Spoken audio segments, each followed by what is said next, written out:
You know when you see an operating room on TV? It always looks so calm, so focused, right?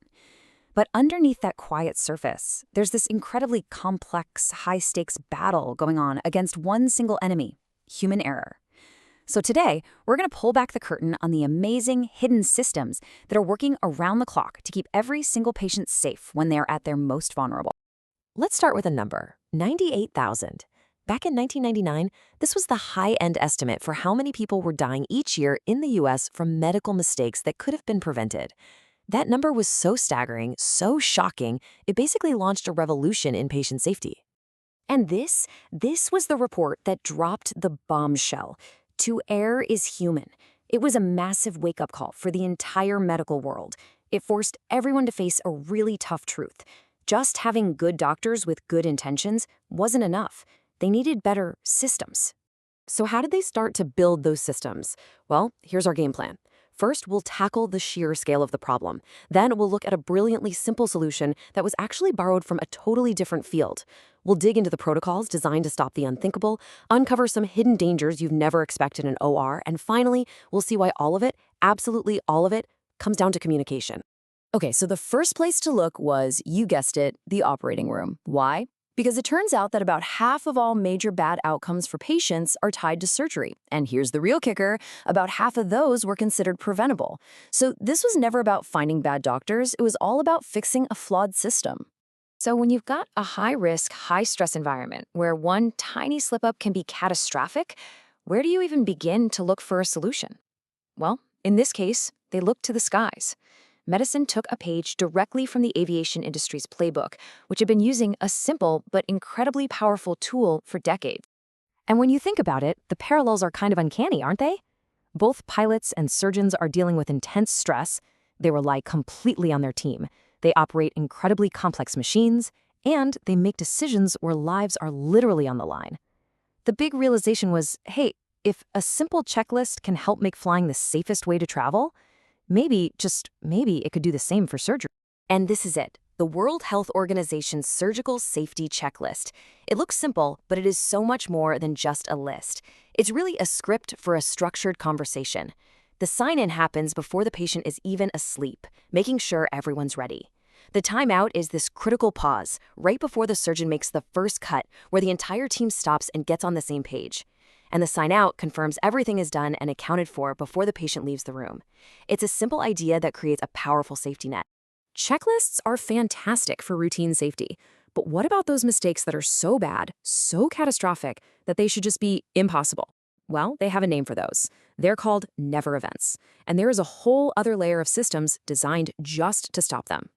A never event is exactly what it sounds like, a mistake that should never, ever happen. The most infamous example is what's called wrong site surgery.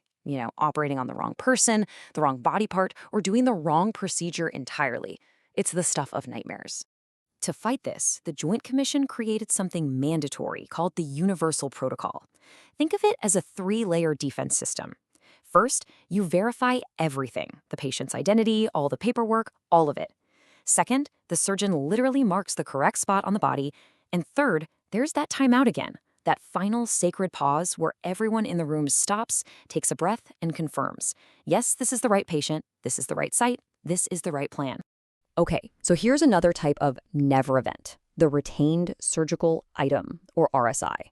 And yeah, this is when a sponge or tool or some other piece of equipment gets accidentally left inside the patient's body after the surgery is over. And the number one offender, by a huge margin, is the surgical sponge. It actually accounts for 2/3 of all cases. And you can see why, right? Sponges are small, they get soaked with blood, they look like body tissue, and they can just disappear from view inside a body cavity. This is why teams follow these incredibly strict counting protocols, counting every single item before, during, and after the procedure. Okay, so this leads us to the really crucial question. If we have the Universal Protocol and we have these strict counting procedures, how on earth can these awful mistakes still happen, even if it's really rare? Well, the answer is almost never about one person making one giant mistake. It's about a bunch of smaller failures all lining up in just the wrong way. To get your head around this, safety experts use a brilliant analogy called the Swiss cheese model. Imagine every safety protocol, the checklist, the site marking, the sponge count, is a slice of Swiss cheese. Now, each slice has holes in it, right? Those holes are just little unpredictable weaknesses in the system.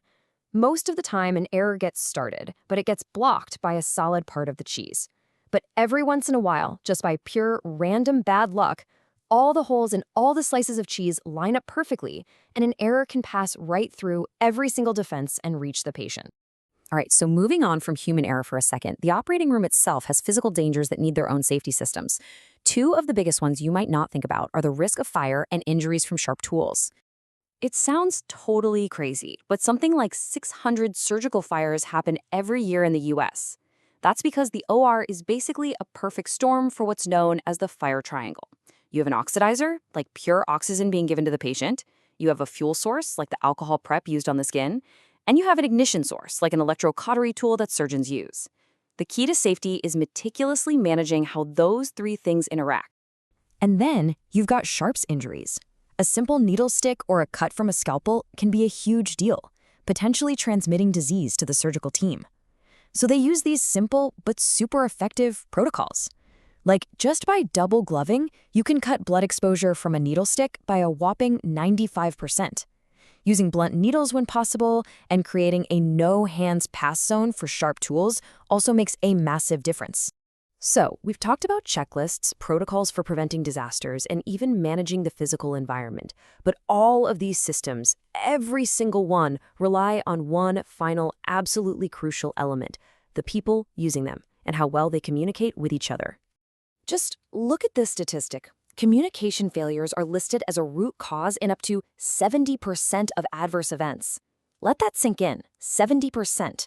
That tells you that the biggest safety challenge often isn't a broken machine or a missing checklist. It's how human beings talk to each other when the pressure is on. And here's why it's so tricky. For a simple message to get from me to you, I have to encode it into words, send it through the air, and you have to decode it. And all that is happening while fighting through noise. And noise isn't just sound. It can be fatigue, stress, or even the hospital hierarchy that might make a junior nurse afraid to question a senior surgeon. There are just so many places it can break down. So, if bad communication is the problem, how do you fix it? Well, you train for it. You practice it, just as seriously as you'd practice any technical surgical skill. This is a framework called Team Steps, and it was designed specifically to improve teamwork in healthcare. It zeroes in on 4 core skills: leadership, situation monitoring, mutual support, and communication. It takes these soft skills and turns them into a hard, structured system. And the best part is that this system gives teams actual specific tools to use. For instance, checkbacks, where you literally repeat information back to confirm you heard it right. That simple act kills deadly assumptions. And then there are powerful tools like CUS, which gives any person on the team, no matter their rank, the power to stop everything by saying, "I am concerned, I am uncomfortable, this is a safety issue." It ensures everyone has a voice when it matters the most. So when you put it all together, the checklists, the protocols, the communication training, they create these crucial layers of defense. The goal isn't to make people perfect, that's impossible. The goal is to make the system they work in resilient enough to catch those inevitable human errors. And that kind of leaves us with one final thought, right? Where else in our lives, maybe at work or even at home, could a simple checklist and a commitment to better communication make everyone just a little bit safer?